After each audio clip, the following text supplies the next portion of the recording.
Assalamu alaikum. Hurmattуу Angus tukumun sүйүүчүлөрү. Мына мындай букачарлар бар. Бейнекенш чарбасында. Нумалар 1 жаш 2 ай, 1 жаш 3 айлыктары. Булар болсо 1,5 жаштыктары.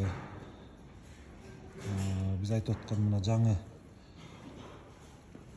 сарай мындай. Силерге биз бияктын кыгынын чыгуу системасын айталып, төргө 3 күндө бир 2 тук будай саман ыргытылат, ошого кургактап жатат, асты дагы калыңдап жылуу болот. Эч айтканда жер төшөк турат да. Анан ошондон мына моментти бутунда илинип келе берип, бок кыгы да мындайча айтканда чыккан. Анан бул астына түшөт. Астына түшкөндө бияка трактор кирип туруп, трактор сүрүп чыгарат. Аштоосунда болсо такай мындай силас менен арпа саман аралашкан, дайыма тойту болот. Суусу болсо ичинде каалаган убакта суусун иче беришет.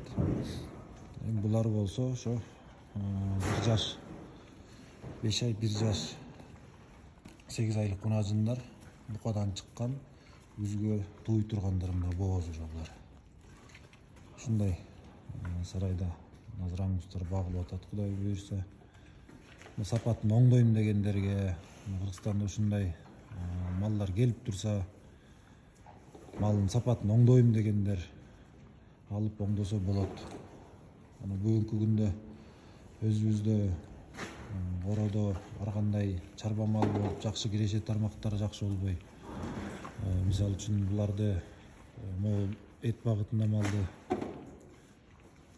бордо байласаң да күнүнө 1 килограммдан баштап 2 килограммга чейин салмак кошушат. Мисалы үчүн биздин өзүбүздүн тажрыйбабызда букалар туулгандан баштап союлганга чейин 1 килограмм 800 граммдан кошкон бизде букалар болду да. Ал эми жаштары болсо ошо 1 килограмм 200, 1 килограмм 400га чейин кошуп коет.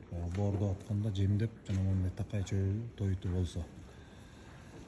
Ошон үчүн урматтуу кыргыз эл, мен ойлойм, буйрса Кыргызстанда мал асылдуулугу да оңдолуп, элибиздин жашоосу да оңдолуп, Кудай буйрса бакубат жашоодо жашайбыз деп бир үмүт бар. Ал эми бүгүнкү күндө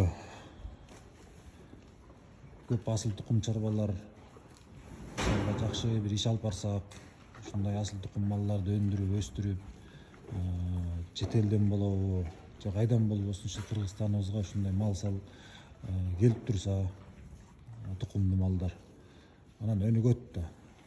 Бүгүнкү күндө бизде өзүбүз же чет элден алып келип асылдуулугун оңдобойбуз. Анан алып келип ушинтип элге таратып аткан элдерди да жаман ойлойбуз да. Бул мал өзү эле четте кымбат. Мисалы үчүн чет өлкөдө бул дүйнөлүк деңгээлде бул аңгус өзү өтө баягы эти сапаттуу болгон үчүн, мрамордук болгон үчүн дүйнөлүк топ 5 деп коебуз. Ошонун топ 5ке кирген эт багытындагы бул тукум болуп эсептелинет да. Чет өлкөдө өзү эле кымбат. Анан бизге келгени дагы кымбат болуп келет, анткени жол кирээ болот. Буларды багыш керек болот алып келгенден. Анан алып келгенден кийин мисалга өзүңө киреше болбосо, буларды анча риск менен алып келиш да өзү кыйын. Биз туура түшүнөлүк, бүгүнкү күндө рейнекенчи өтө кымбат сатат дегени мындай кээ бир элге кулагына туура эмес угулуп атат.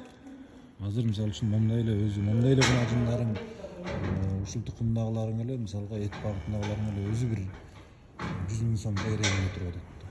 Мисалгачы.